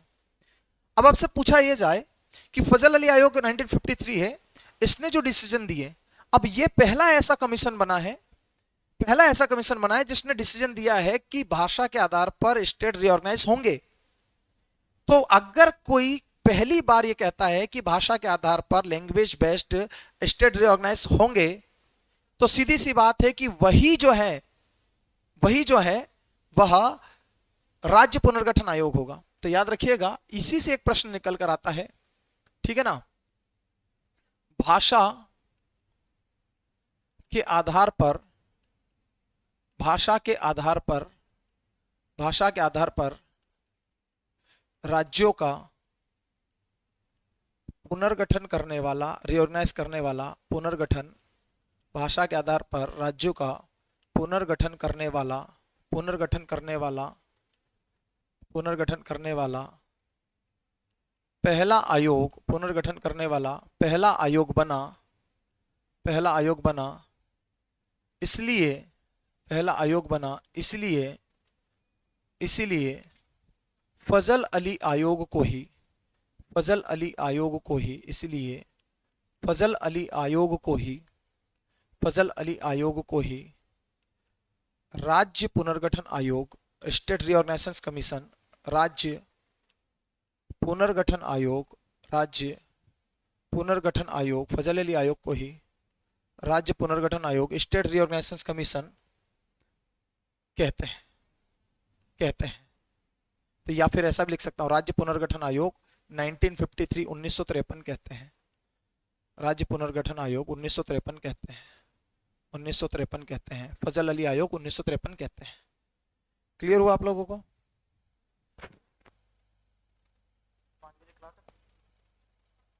है क्या कुछ है क्या आपको? चलेगी क्लास 5 मिनट, ठीक है। राज्य पुनर्गठन, अब राज्य पुनर्गठन आयोग किसे कहते हैं? जिसने पहली बार राज्यों के भाषा के आधार पर पुनर्गठन की मोहर लगाई वही राज्य पुनर्गठन आयोग होगा। तो हमेशा याद रखना, जो भी बात आपसे राज्य पुनर्गठन आयोग के बारे में पूछेगा समझ लीजिएगा वह बात फजल अली आयोग के बारे में पूछ रहा है। तो फजल अली आयोग ही राज्य पुनर्गठन आयोग है, गंगाधर ही शक्तिमान है। चीज क्लियर होगी? ठीक है।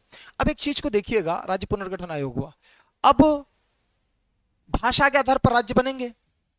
तो भाषा के आधार पर राज्य बनेंगे तो क्या हुआ कि सातवें संविधान संशोधन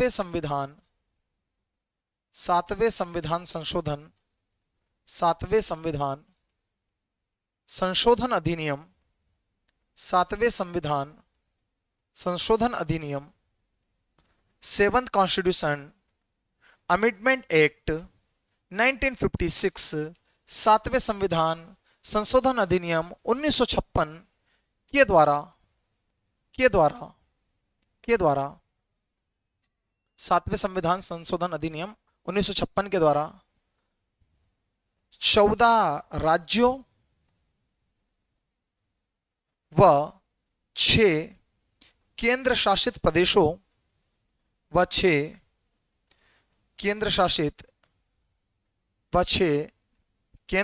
प्रदेशों 14 राज्यों व 6 केंद्र शासित प्रदेशों के पुनर्गठन को मंजूरी दी गई।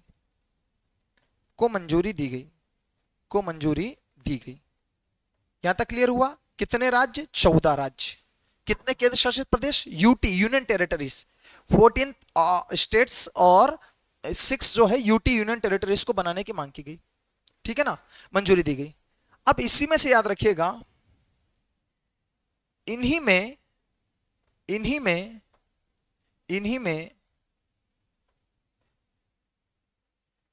भाषा का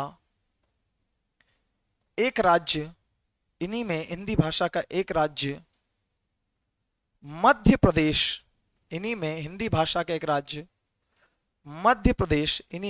भाषा का एक राज्य मध्य प्रदेश का गठन 1 नवंबर 1956 में किया गया। 1 नवंबर 1956 में किया गया। आप देखिए, मैंने आपको कितनी सरल भाषा में बताया कि मध्य प्रदेश कैसे बना और मध्य प्रदेश का गठन किया गया। तो अब मैं मध्य प्रदेश, पहले तो मैंने बता दिया कि पुनर्गठन तक हम कैसे आए, रीऑर्गेनाइजेशन कैसे हुआ। इसी को तो कहते हैं राज्यों का पुनर्गठन 1956। तो ये देखो, सातवें संविधान संशोधन अधिनियम 1956 के द्वारा 14 राज्य 6 केंद्र शासित प्रदेशों का पुनर्गठन किया गया और 1 नवंबर 1956 को मध्य प्रदेश अस्तित्व में आया। मध्य प्रदेश गठन हुआ और उसकी भाषा क्या थी? हिंदी। कौन सी भाषा थी? हिंदी।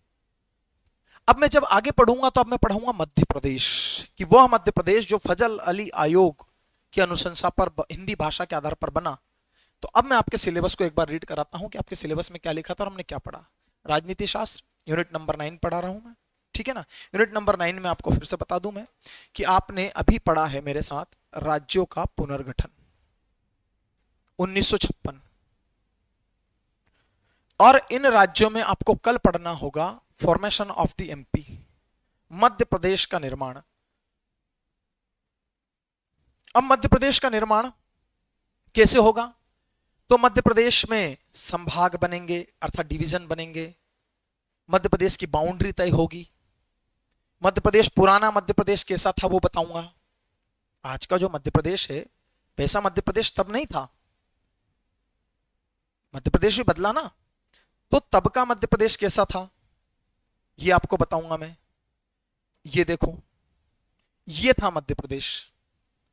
आपको जहां जहां तक ये ब्लू कलर दिखाई दे रहा है, जहां जहां तक आपको ब्लू कलर दिखाई दे रहा है, एमपी का ये वाला नक्शा तो आपने देखा ही होगा। इसी के किसी ना किसी क्षेत्र से आप होंगे, या हो भी सकता है कि आप उस समय के एमपी से छत्तीसगढ़ से हो।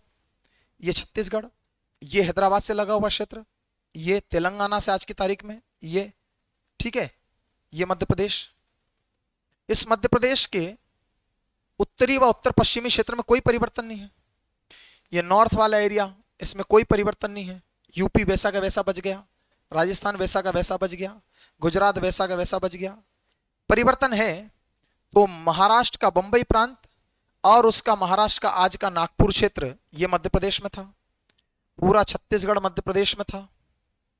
इवन यह हैदराबाद का कुछ बरार क्षेत्र जो था वो भी मध्य प्रदेश में था। और बाकी आज का जो मध्य प्रदेश है वो दिखाई दे रहा आप लोगों को।